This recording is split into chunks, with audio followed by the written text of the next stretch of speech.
Assalamualaikum warahmatullahi wabarakatuh. Perkenalkan, nama saya Reviana Nadira dengan IMA Herna 18 dari kelas Gizi 5A. Di video kali ini saya akan mempresentasikan analisis asupan zat gizi menggunakan metode dietary history atau DH.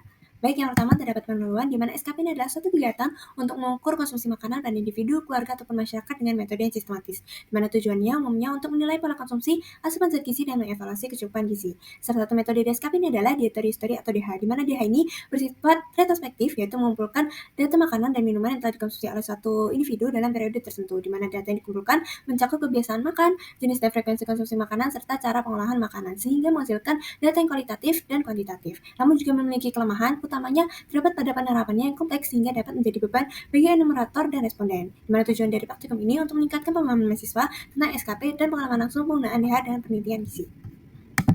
Yang selanjutnya terdapat hasil DH kelompok di mana didapatkan dari rekapitulasi data DH setiap individu dalam satu kelompok, di mana kelompok ini berisikan 16 responden perempuan dengan rentang umur yang sama yaitu 19 sampai 29 tahun dan didapatkan hasil seperti yang tertera pada layar. Selanjutnya dilakukan analisis asupan zat gizi kelompok di mana untuk energi dan makronutrien didasarkan pada kebutuhan dalam sehari berdasarkan HGG perempuan rentang umur 19 sampai 29 tahun dan persentase pedoman gizi seimbang. Didapatkan asupan energi hanya memenuhi 36,34% dari AKG-nya yang sebesar 2250 kalori sehingga belum memenuhi. Untuk makronutrien karbohidrat hanya memenuhi 19,78% energi, di mana belum memenuhi karena seharusnya rekomendasinya karbohidrat itu memenuhi 50-60% dari kebutuhan energi total per hari. Untuk protein hanya memenuhi 6,29% energi yang seharusnya rekomendasinya 15-20%. Untuk lemak juga belum memenuhi karena hanya memenuhi 11,83% energi yang seharusnya rekomendasinya memenuhi 20-35%. Untuk mikronutrien didasarkan pada AKG perempuan rentang umur 19-29 tahun, di mana belum memenuhi semua, yaitu zat besi hanya memenuhi 53,72% dari AKG, kalsium hanya memenuhi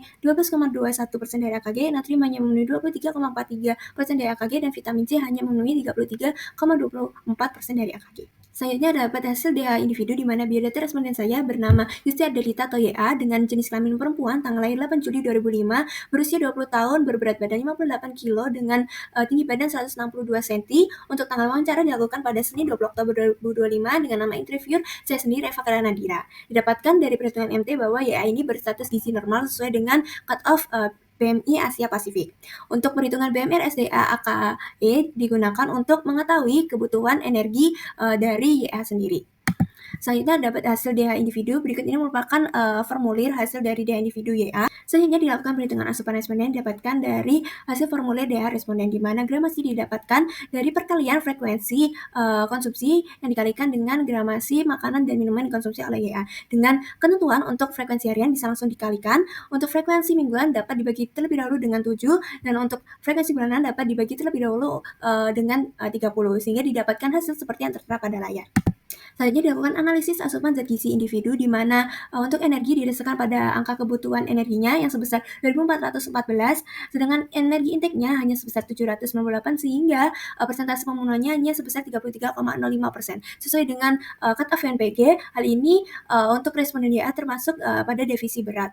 Untuk makronutrien didasarkan pada AKG dan persentase pedoman gizi seimbang yang didapatkan bahwa karbohidrat hanya memenuhi sebesar 23,16% energi sehingga belum memenuhi karena rekomendasinya karbohidrat memenuhi 50-60% dari kebutuhan energi per hari.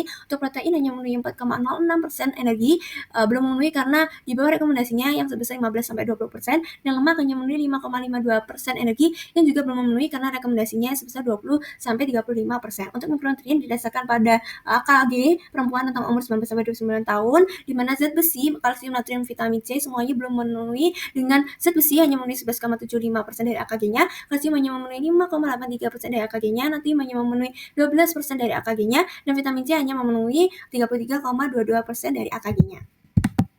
Selanjutnya setelah didapatkan data asupan responden dan juga kelompok, dilakukan perbandingan dengan hasil asupan energi dan makronutrien sama-sama belum memenuhi acuan pada responden dan juga pada kelompok, dengan rata-rata responden ya ini mengonsumsi lebih rendah dari rata-rata kelompok kecuali pada zat karbohidrat. Untuk mikronutriennya juga sama-sama belum memenuhi acuannya, dengan responden ya ini juga lebih rendah dari rata-rata kelompok asupannya. Nah, kesimpulannya didapatkan bahwa pola konsumsinya itu belum seimbang baik pada individu maupun kelompok, di mana individu responden ya ini cenderung lebih rendah dibandingkan dibandingkan kelompok kecuali pada karbohidrat, yang kemungkinan ini terjadi bisa dilihat dari food list-nya, di mana kecenderungan responden ini dalam mengonsumsi sumber karbohidrat secara rutin dengan frekuensi yang tinggi dibandingkan ia mengonsumsi pangan sumber makronutrien lainnya. Nah, serta juga pada keterbatasan metode dietary history ini yang hanya mencatat makanan hari sebelumnya dan yang sering dikonsumsi pada rentang waktu tertentu.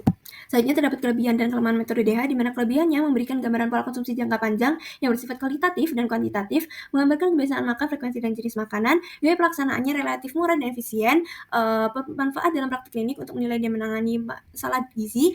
Namun untuk kelemahannya membutuhkan waktu wawancara yang lama yang mendalam, hasilnya sangat bergantung pada keterampilan pewawancara, tidak efisien untuk survei skala besar, rentan bias ingatan responden, dan juga variasi konsumsi harian itu kurang tergambarkan. Baik, selanjutnya dan terakhir terdapat kesimpulan dan saran, di mana kesimpulannya pada hasil praktikum ini menunjukkan baik dari responden maupun kelompok belum memenuhi kebutuhan zat gizi harian yang sesuai dengan rekomendasinya, dengan asupan zat gizi responden lebih rendah dibandingkan dengan rata-rata kelompok. Di mana asupan yang belum memenuhi ini menunjukkan pola konsumsi yang belum seimbang dan dapat berpotensi mempengaruhi status gizi apabila berlangsung dalam jangka waktu yang lama. Ketidaksesuaian asupan ini juga dapat disebabkan oleh keterbatasan food list pada kuesioner DH yang hanya mencakup makanan yang dikonsumsi hari sebelumnya dan yang sering dikonsumsi dalam sebulan terakhir.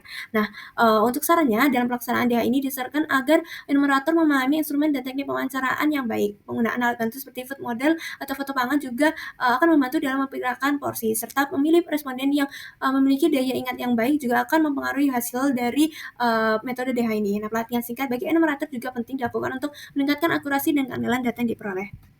Baik, sekian dari saya. Mohon maaf kurang lebihnya. Wassalamualaikum warahmatullahi wabarakatuh.